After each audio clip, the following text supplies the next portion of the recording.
Now, Employment and Labour Relations Minister Ignatius Bafwewa has announced a successful transfer of 3.1 billion Ghana cedis of Tier 2 contribution, which was being held in a temporary pensions fund account at the Bank of Ghana. The minister announced this when he met a section of the media in Accra. The amount, according to the minister, has been moved into the custodian accounts of 6 public sectors registered with pension schemes. The schemes to receive the funds include the Ghana Education Service Occupational Pension Scheme, Health Sector Occupational Pension Scheme, Judicial Service Occupational Pension Scheme, Headmaster Trust Occupational Pension Scheme, and Public Sector Workers Employers Pension Scheme. Addressing the media at the Meet the Press series, Employment Minister Ignatius Bafwewa assured that no pension fund has been affected despite the ongoing financial crisis in the banking sector. Let me take this opportunity to also announce to all that when the banking shakeup took place, I overheard so many people saying that pension funds are endangered. I want to use this opportunity to announce to all that no pension fund in the country has been affected by any of this banking restructuring that has taken place. All pension funds in the country are safe and they are being managed very well. The minister also mentioned that it will soon tailor the pension scheme to meet the demands of workers outside the formal sector payroll. For instance, if you want to develop a pension scheme for cocoa farmers, they do 2 main harvesting within the year, the main harvest and then the light crop season. So if you go out there with a pension that allows for monthly payment, how will they get money to be able to pay during the off-season? So we are looking at what specifically a particular industry does and then be able to tailor a specific product to meet their taste. So we are in discussions with the various associations to see how best we will fashion out a specific pension program to suit them. The minister warned private employers against failure to enroll their employees on the scheme. For Joy Business, Karen Dudu. Now, inquiries made by financial institutions with the Credit Reference Bureau witnessed some significant increase over the past year. The searches were done by these institutions from January to December 2018 to reach 2.6 million. But what has triggered this growth despite concerns of non-cooperation from banks? We have details in this Business Desk report. Based on these inquiries, individuals accounted for about 95% of the searches, with corporate institutions accounting for the rest. Most of these institutions wanted to establish the creditworthiness of the individual's ability to recover their loans and status of persons that have guaranteed a loan. Majority of the searches were done by non-bank financial institutions rather than the traditional commercial banks, despite the fact they still have issues with the rise in non-performing loans. A review of the total inquiries conducted by the universal banks indicated that 52% was done on the database of Credit Reference Bureau from XDS data, whilst 48% was conducted on the database of Dun and Bradstreet credit bureaus. Despite the pickup in searches, usage by all financial institutions was still seen as low. The data from the Bank of Ghana showed that not all microfinance institutions and rural banks have actually subscribed to the Credit Reference Bureau by submitting the required data on their clients. There was also an issue with the quality of data submitted. From the report, the 3 Credit Reference Bureaus had a total credit information on 6.8 million persons ending December 2018.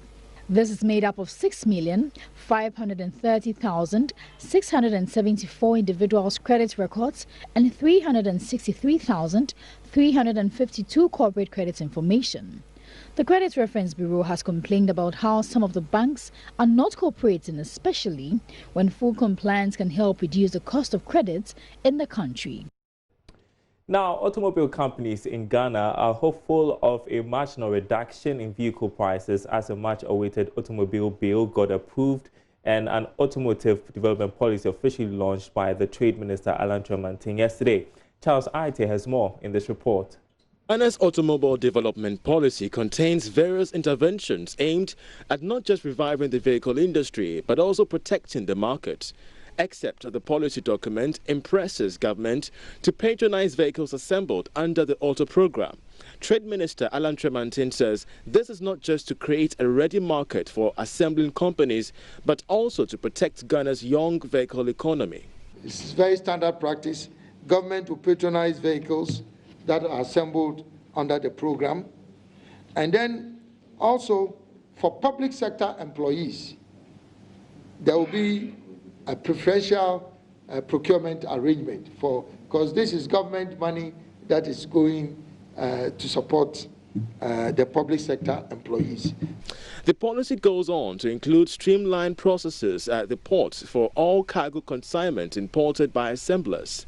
As Ghana gears up for the Continental Free Trade Agreement, the policy will provide avenues for the promotion and export of locally assembled vehicles to the ECOWAS market. For me, I think this is not just about Ghana, it's also about the West African market. And even beyond West Africa, we are all aware of the new Continental Free Trade Area arrangement. Ghana is the host country. Ghana has been selected to host the Secretariat of the Continental Free Trade Area. For us, this is not cosmetics. It's a very serious game changer for our country. Even as the automobile policy comes to force, some second-hand car dealers are raising stark concerns over the possible collapse of their businesses. I put most of these concerns to the Trade Minister, who says there is no need to worry, as most of them will be roped in this new policy. It's not about wiping out anybody in the industry, and you can see that we have a full representation of the used vehicle dealers here. We've been working with the used vehicle dealers for as long as we've been developing this policy. So the used vehicle dealers are still going to be part of the development and implementation of this program, because remember, when you produce vehicles here, you have to sell them. This automobile policy also highlights environmental concerns. In this regard, vehicles older than 10 years, flooded vehicles, as well as new cars without destination certification will all be banned. With about 85,000 vehicles being imported into this country each and every year, Ghana's automobile industry is up to almost over $2 billion on an annual basis. Being unregulated, this new automobile policy is aimed at not just streamlining activities in this sector, but also setting Ghana upstage, especially when we prepare for the Continental Free Trade Agreement. For Joy Business, I'm Charles Aite reporting. All right, Charles Aite bringing us that report. So wondering if this development would give many prospective vehicle owners an opportunity to afford newer vehicles, or they would still go in for second-hand cars. Well, my colleague Fedu has been engaging some stakeholders. Thinking of buying a brand new car in the coming days, or you are thinking of getting a second-hand car, what really informs your preference for a car? Is it the engine size, the luxurious nature, or basically your budget? The sales manager of Toyota Ghana, and we are here to engage him on how much or what should be your budget. The automobile bill will, among others, establish a framework for assembling plants to manufacture in Ghana. For now, companies that take advantage of this new move by government will enjoy some tax holidays. Government will patronize vehicles that are assembled under the program. And then also, for public sector employees, there will be a preferential procurement arrangement because this is government money that is going to support the public sector employees. There's an automotive unit, which is the one-stop shop for the implementation and coordination of this. This is also a major boost for local automobile companies that are making some inroads in car manufacturing. This is how local manufacturer Kantanka Automobile receives the news. It's a very good boost to Kantanka because we are in the industry already and we've taken the lead. Production levels are going to increase, and right now as I'm speaking, we are holding on, we are expanding our facility to beef up production. On his part, CEO of Premium Motors, Jihad Hijazi, expressed optimism this will reduce prices of vehicles. Generally speaking, we are excited of the whole policy. And as contained in the policy documents, the incentives for producing locally are quite vast as compared to those, just importing vehicles. Meanwhile, people who hold the perception about showroom cars being very expensive may have to clear their doubts. According to the marketing manager of Toyota Ghana Motorway branch, Jerry Opoku, showroom cars are relatively affordable considering the warranty and services that come with it. I think that's not very right. There was a time I met this man who was surprised when I told him the price of a 15-seater highest bus. He actually came back the following day to buy a brand new vehicle for me because he had the perception that it was expensive.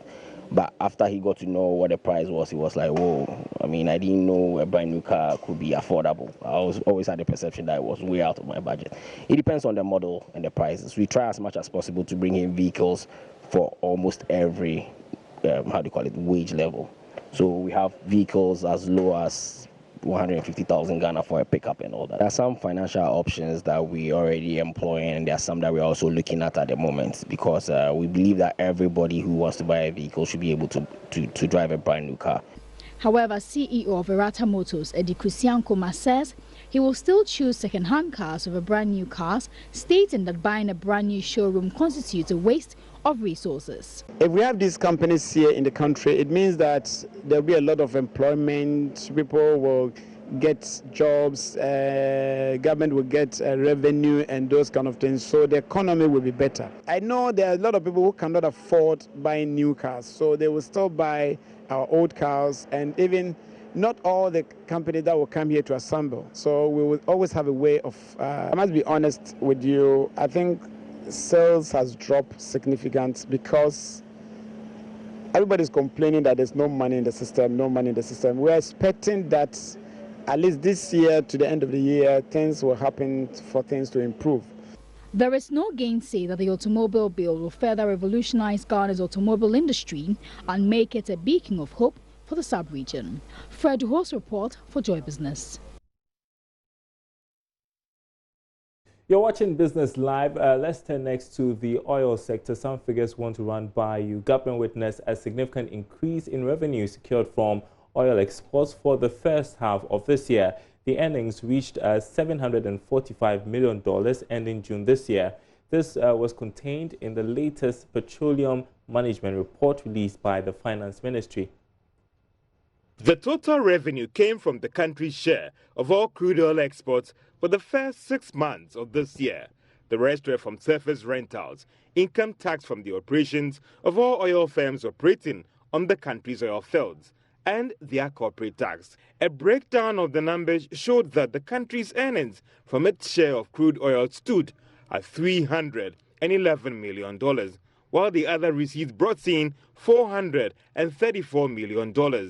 8 oil firms also paid taxes on their profits, according to the report, with Tullow Oil paying the highest of $75 million. The data also showed that 9 oil firms advanced some tax payment to government as surface rent charges. Going through the report, it was clear that ExxonMobil had begun some exploratory activities as they made a payment of $55,000 for the first half of this year. From the report, it was clear that what the country secured in terms of taxes from the operations of oil firms and what is secured from crude oil exported witnessed some significant increase. But looking at government's rising expenditure and the strict laws covering spending of oil revenue, it is not clear whether the Finance Minister, Ken Ofori-Atta, will be excited by these improved earnings or he would have wished for more. It appears a slight pickup in the price of crude oil on the global market and some new oil firms coming on board contributed to this significant increase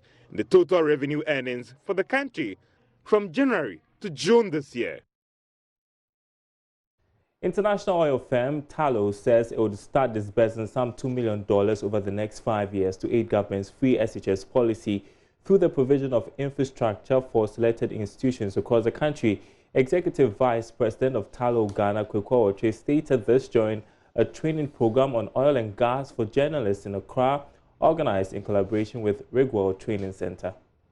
has committed $10 million over the next 5 years to support the building of infrastructure as part of the government's free SHS program. $2 million every year. And we're starting this year. We've already identified up to 20 schools across the country.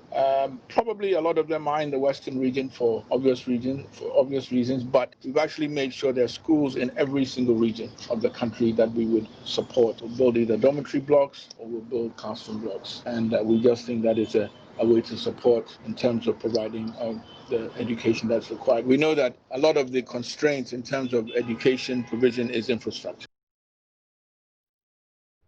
Now, beyond the impact of climate change and trade uncertainties, farms in the United States of America are feeling the impact of a new immigration policy. Now, mass deportation of immigrants, mostly from Africa, Latin America, and Asia, has resulted in shortage of labor on farms, leaving farm owners with little option. Prince Appiah recently visited Minneapolis, Minnesota in the U.S., where he engaged some interest groups on the situation there and filed this report. Here in Minnesota is this 1,000-acre land where Kaifa Dairy Farms is located, here in the USA. These are the sons of the fifth-generation Kiefer farming family. Kevin Kiefer is one of the children. Farm, we milk 350 cows and farm 1,000 acres of land. Getting labor for their farms have become very difficult. Kevin Papp is president of Minnesota Farm Bureau. And the concern we have in agriculture is that our cows and our crops can't wait. When our crops are ready to harvest, we need that help, and farmers need that. Sometimes they only need them for 2 weeks to harvest their crops to help. Sometimes you need it all year to help milk the cows. So we have a very good, experienced, hardworking agriculture labor pool, but some of them are undocumented. The situation spreads across America as immigrants are being deported en masse. The unemployment rate in Minnesota is currently around 3%, which means that areas like Minneapolis, that is a farming community, relies mostly on immigrants to work on some of their farms. But currently, the immigration policy by the Trump administration is pushing most of these immigrants from Africa, North America, and Asia out of the country, which means their farms are going to be affected. The president has chosen to announce massive deportation raids. The administration has been months. The new immigration policy requires undocumented immigrants to leave the country. In the U.S., Jose Delgado is labor expert with Altic.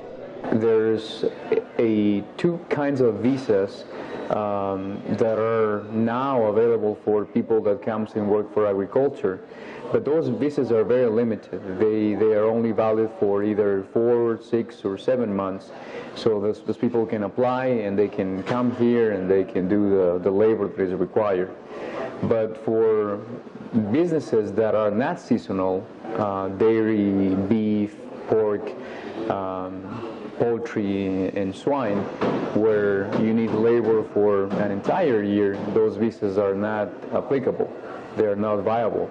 So then these businesses, they have to find labor whatever they can. So unfortunately, the people that comes here to this country and work for these kind of businesses, they don't have access to visas or, to have a legal status. Apart from the immigration challenge, the construction industry has become more attractive for the few workers available than agriculture. On a dairy farm, for example, maybe a worker will make an average of, $10 an hour, versus construction. Those guys, they can make between $20 and $25 per hour. So it's a big difference. And agriculture can't compete with those things. The International Federation of Agricultural Journalists, IFAJ, on a boot camp farm tour, understand the labor shortage faces many farmers across the USA. President Owen Roberts believes journalists have some critical roles to play in the situation. but they have a problem attracting labor here. The media can help provide information, but the media, that's one of the roles I see as the media, is to provide the knowledge that farmers can use to find new ways to do things. Meanwhile, Minnesota Farm Bureau President Kevin Papp says the office is working to change the situation for the better.